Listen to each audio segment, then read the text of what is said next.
Welcome back to Segment 3 of the CarbonSolutions course on sustainable building materials. In the last segment, we covered a number of standards and certifications that can be used to identify environmentally preferable products.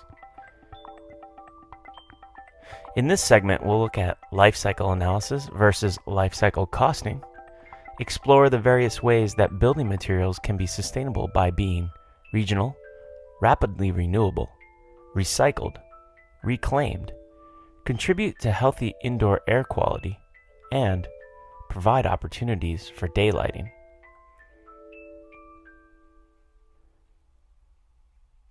Life cycle analysis versus life cycle costing. To understand the environmental impact a building material has during its lifetime, we must follow it from birth to death, or hopefully reincarnation. A life cycle assessment, or LCA, analyzes this impact along each successive step, which includes extraction, which is the sourcing of raw material, manufacturing, how far the product is shipped to market, how the material must be installed and maintained, and recyclability of the material, and if it cannot be recycled, how it must be disposed of.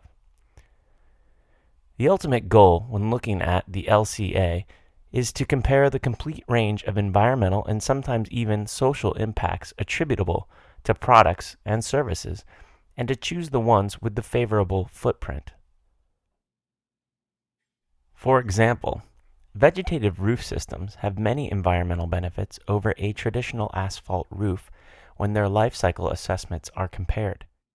An asphalt roof is traditionally derived from petroleum byproducts, does not contain any recycled material, is not itself recyclable, and is disposed of in landfills at the end of its life, which is typically 15 years. If we compare this life cycle to a well-designed vegetative green roof system, we can see that a green roof is smaller in its environmental impact, will require little maintenance, and has a much longer life than a traditional roof. So not only does the vegetative roof have a preferable LCA, it also has a preferable LCC, or life cycle costing. Whenever looking at a product's LCA, it is also valuable to look at and understand its LCC. Life cycle costing is more familiar to the construction industry and its bottom line approach, and takes an economical eye to valuing a product or a system over its lifetime, including operational and maintenance costs and savings. Many times a product's LCA and LCC will be at odds, and it is the job of the team charged with comparing these differences to ultimately decide if the material, system, or service in question is more valuable in terms of greening the project or in greening the bottom line. If when looking at a product's LCA, it is determined that the materials which constitute the product cannot be repurposed and must be landfilled, then the LCA is considered cradle to grave in its life cycle analysis. If, in fact, the product can be recycled into something useful at the end of its life, then it is considered to have a closed loop LCA. A closed loop LCA is also known as a waste to food or cradle to cradle life cycle, a term coined by green architect William McDonough in 2002. In fact, it is possible to certify a product as C2C, cradle to cradle, through McDonough-Bronkhart Design Chemistry, a global sustainability consulting and product certification firm. Founded by McDonough in 1995, MBDC's basic C2C certification requires that all materials and chemicals are assessed for toxicity to human and environmental health, contain no PVC, chloroprene, or related chemical at any concentration, that a strategy is developed to optimize all remaining problematic chemicals, and that all materials defined as technical nutrients are recycled and biological nutrients are composted. C2C products that are designed well can be manufactured and sold for less than standard designs, Cradle-to-cradle materials can perpetually be cycled within closed loops because both the product and its byproducts have value as reused materials. Ultimately, the cradle-to-cradle design seeks to eliminate the need for waste disposal in already overcrowded landfills.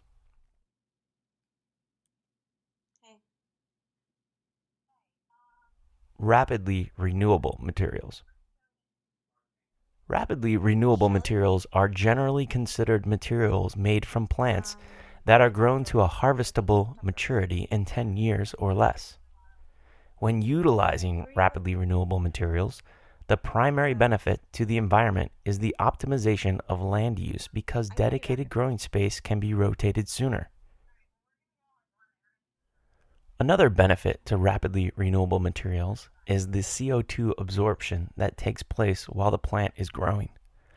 After harvesting, the carbon remains sequestered in the material in a stable state while performing its function in the building structure. In this way, rapidly renewable materials provide a clever method to sink, transport, and safely store carbon, often for long periods of time. An additional gain is realized when harvested products rejuvenate faster than non-rapidly renewable resources. A benefit to using cork, for instance, is that only the cork bark of the tree is harvested, and the tree itself is left to continue to grow in the cork oak forest. These valuable forests support a unique biodiversity of flora and fauna and provide employment to specialized labor valued at over €1 billion annually in Europe alone. A widely known example of a rapidly renewable material is bamboo. One of the fastest growing plants on Earth, bamboo is famous for its ability to reach full maturity in 5 to 6 years and to achieve outstanding hardness ratings. Bamboo is widely used in Southeast Asia as scaffolding, lumber, planks, furniture, and in Western nations often purposed as panels, veneer, solid and laminate flooring, and plyboards. Other globally abundant, rapidly renewable materials include wheat hulls, rice hulls, sunflower seed hulls, soybeans, sorghum, linseed, hemp, coconut palms, and coconut shells.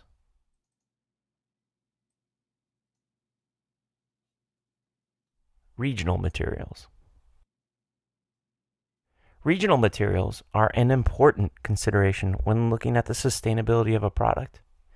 Regionally produced products can reduce both the LCA and LCC costs by minimizing transportation, potentially eliminating overseas shipping and/or long-distance trucking.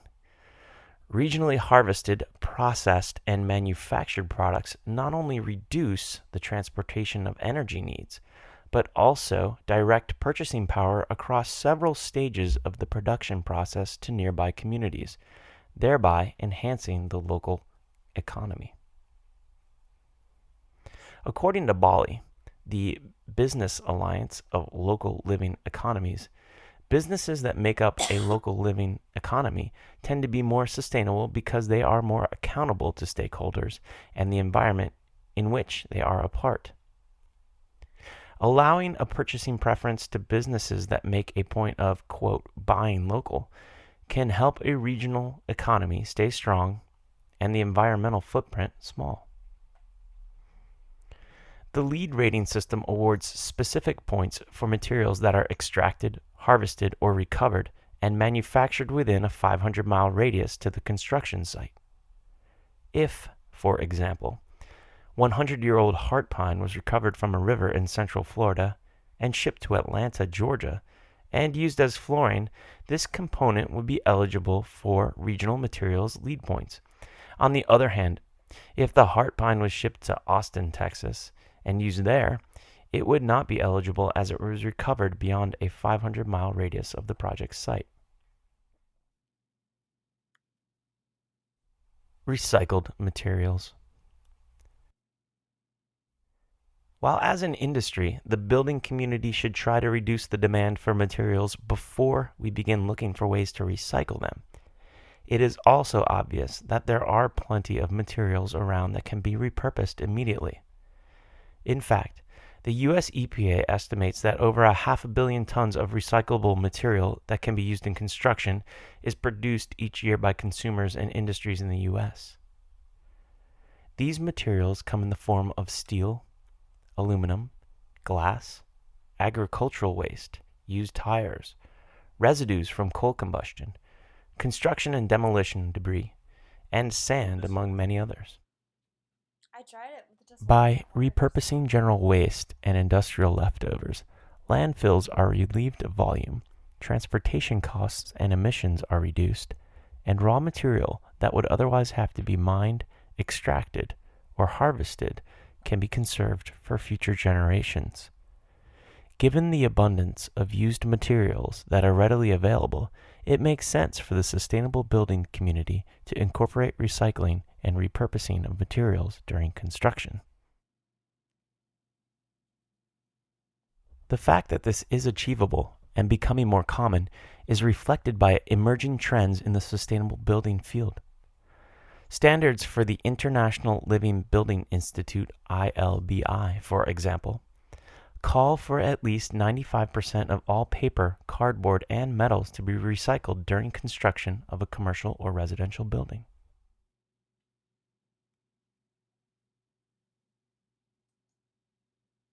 Recycled material is identified by the widely recognized ISO 14021 environmental standard.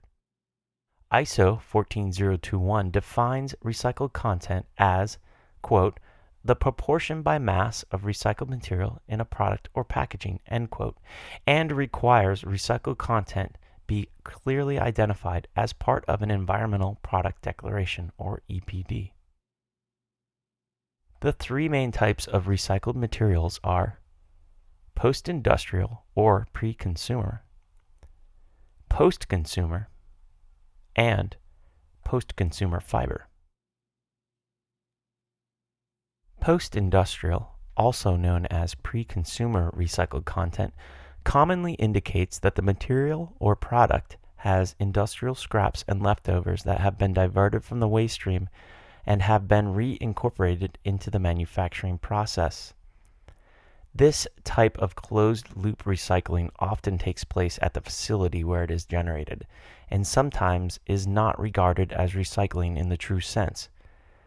Examples of this include the reuse of sawdust, wood chips, rubber and aluminum scraps, newspaper overruns, fly ash, sunflower seeds, and wheat hulls. Post-consumer waste is generally considered preferable over post-industrial waste. Defined as material that would otherwise be landfilled, post-consumer waste can be repurposed in many new ways. Examples of waste that might be found in a product made with post-consumer recycled content would be plastic and glass bottles, aluminum cans, leftover paint, and metals recovered from used electronic equipment. Post-consumer fiber, or PCF, on the other hand, is usually identified as material discarded after consumer use that has trees and other fibrous plants as their original feedstock. This fiber is commonly recovered from old magazines, telephone directories, office paper waste, newspapers, as well as used cardboard. Examples of products made from PCF would be compostable cups made with recycled paper, or countertops constructed with hundreds of discarded cardboard boxes.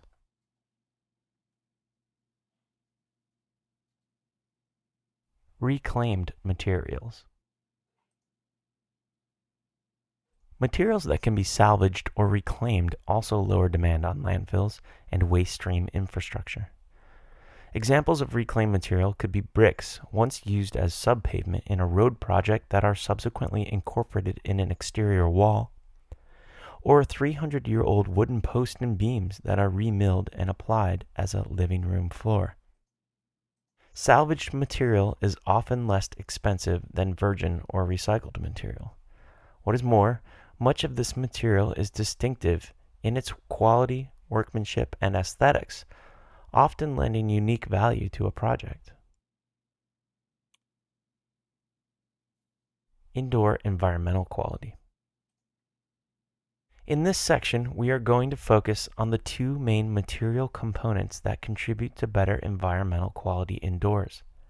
They are materials that can improve indoor air quality and daylighting opportunities. Indoor environmental quality has much to do with design, maintenance, and the operations of a building, as it has to do with the type of materials that are used within it. The notion of indoor air quality first gained national attention during the 1970s, when in response to the oil crisis, the U.S. began to implement rigorous energy efficiency measures within new buildings. While buildings became tighter and outside air infiltration was minimized, the heating and cooling systems that recirculated the indoor air started to accumulate indoor pollutants and began to make people inside many buildings sick.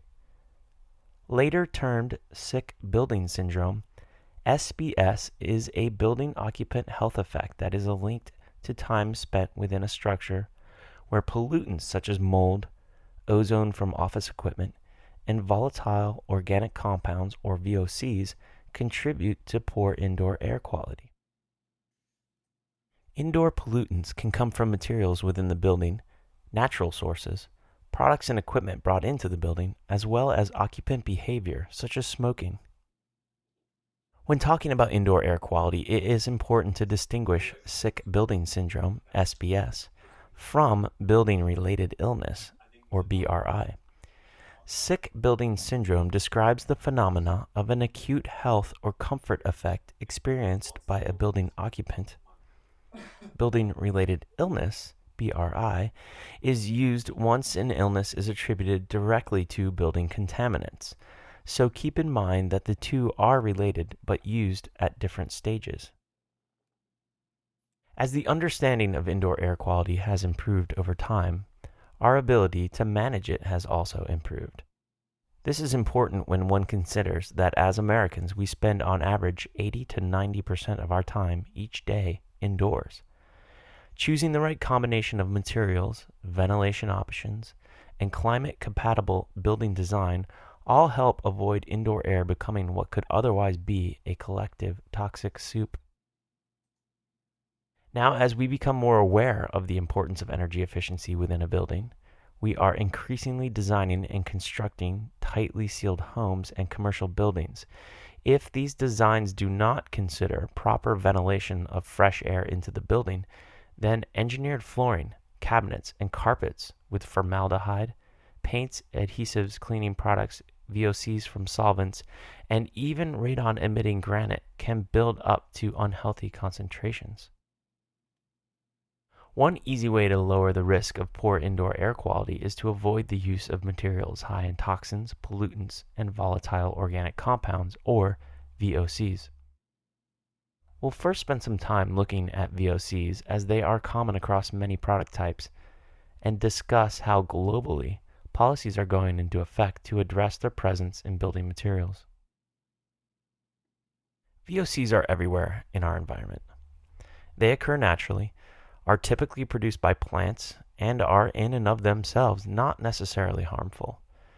Man-made sources of VOCs include pesticides, solvents, paints, coatings, adhesives, wall coverings, ceiling tiles, furniture, and even office gear such as photocopiers, correction fluid, glue, permanent markers, and cleaning supplies. As these items evaporate, which is natural with a volatile compound, they mix with the air and when inhaled by humans, mix into the bloodstream. Key signs of exposure to VOCs include nose and throat discomfort, headache, allergic skin reactions, nausea, fatigue, and dizziness. At high levels, VOCs can damage the liver, kidney, and central nervous systems. Typically, VOCs are not acutely toxic, but have chronic effects that build up slowly over time. Because concentrations are usually low and symptoms don't show until later on, figuring out what products have VOCs and how much should be a priority during the materials selection phase. It doesn't help much that there is confusion over what levels of VOCs are safe. Added to this is the fact that there are numerous types of VOCs, each with unique properties. The EPA regulates VOCs when they contribute to smog in the atmosphere. This is because some VOCs can react with nitrogen oxides under sunlight and create ground-level ozone and fine particulates, which in turn results in smog. Because of this, the EPA has set standards for VOC limits for only those industrial VOCs that contribute to smog. No standards have been set by the EPA for VOCs in non-industrial settings like office buildings or homes.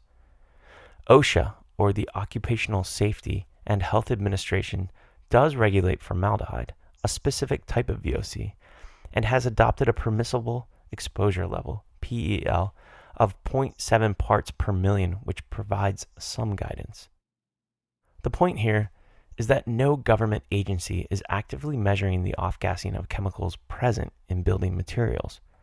For this reason, it is very much up to the building community to proactively pursue ways in which to minimize and ultimately eliminate potentially harmful chemicals in projects. Identifying toxic chemicals. When considering whether a product has toxic chemicals, we can refer to the product's MSDS, or Material Safety Data Sheet, which can tell us a snapshot of what it contains. However, we cannot tell everything we need to know by this guide, since the EPA does not require the reporting of a toxic chemical that is less than 1% of its complete makeup. That is why it is also important to look to see that the product has Green Guard or SCS, Scientific Certification Systems, seals of approval. These entities provide independent, verifiable, third-party certification of environmental and indoor quality standards and achievements that go far beyond the scope of EPA, OSHA, or information available on an MSDS. One can also refer to California's Proposition 65, which maintains a database of all ingredients that are proven or suspected to be hazardous to human health. We can also look to see whether a product has been tested to meet European formaldehyde emission standards, commonly referred to as E1. To obtain an E1 rating, detectable formaldehyde emissions must be less than 0.75 parts per million, or ppm. Pressure for even more stringent standards in Europe have led to a new ratings classification, E0, based on emissions measuring 0.07 ppm and below. Another avenue for comparison is the Japanese Industrial Standards, JIS, and Japanese Agricultural Standards, JAS, which also test for formaldehyde and assigns 4 levels of emission rates, an F with up to 4 corresponding stars, the highest of which is even more stringent than E0. In contrast, the U.S. does not have comprehensive national requirements that address formaldehyde emissions from floors, cabinets, walls, furniture, and other building components, but California does, and as such, the California Air Resources Board, or CARB, has set the de facto U.S. standards for these emissions. CARB studies suggest that considerable emissions are generated by composite wood products, usually from formaldehydes in the adhesives, and has introduced a 2-phase plan to manage emission levels from particle board, medium density fiberboard or MDF, and plywoods. Phase 1 of the CARB plan, already in effect, requires that formaldehyde emissions measure equal to or less than 0.08 parts per million, a figure that already exceeds OSHA standards. Phase 2, which went into effect January 1, 2010, requires them to be even lower at 0.05 ppm, a standard higher than that of Europe's E0. Beyond formaldehyde, materials can also be engineered and treated with bioaccumulative chemicals. Some water repellents, stain guards, brominated flame retardants or BFRs, chlorinated plastics such as PVC, vinyl, and polyurethanes have been shown to cause birth defects, disrupt reproductive hormones, and compromise immune systems. So, spend some time exploring the various certification processes, the chemical checklists, and online databases, and familiarize yourself with the chemicals that can be commonly found in building products. You'll find that, though somewhat daunting at first, you'll be able to categorize them into groups and learn to assess the concentration levels and distinguish between not so safe and much safer product lines. To reiterate, indoor air quality is still a relatively new area of concern and study, and there is little oversight from government agencies in the fast-evolving universe of building products. Though globally, some governments have started to regulate particular types of harmful chemicals, it is really up to the building industry to use the material selection process as a way to minimize the potential for building occupant risk. Daylighting.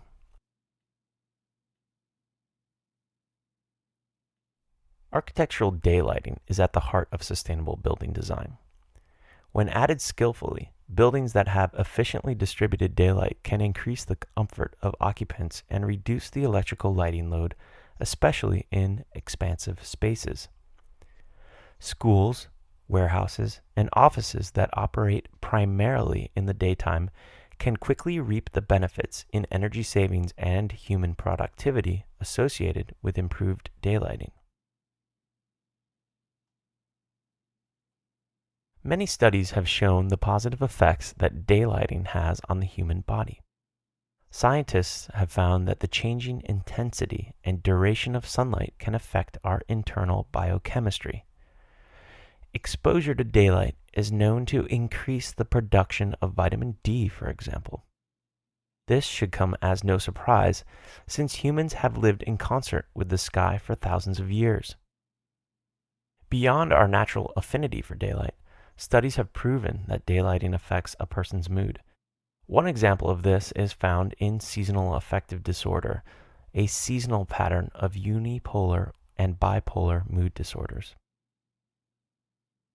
Studies have also shown that sufficient and efficient daylighting can improve worker productivity. For instance, studies on the cost of owning and operating buildings over time, which quantified the effect of daylighting on human performance, found a drop in absenteeism, improved levels of concentration, employees processed calls faster, and there was an improved sense of well-being.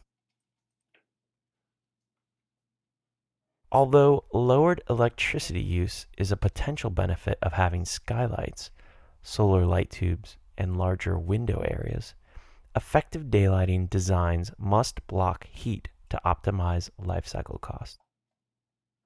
The better daylighting products are at reflecting radiation, the lower the building's cooling load will be. What is more, if systems such as occupancy and lighting sensors are used in conjunction with daylighting, savings in cooling and electricity loads are even more likely to be realized. Light tubes are particularly well suited for harvesting and focusing daylight into interior.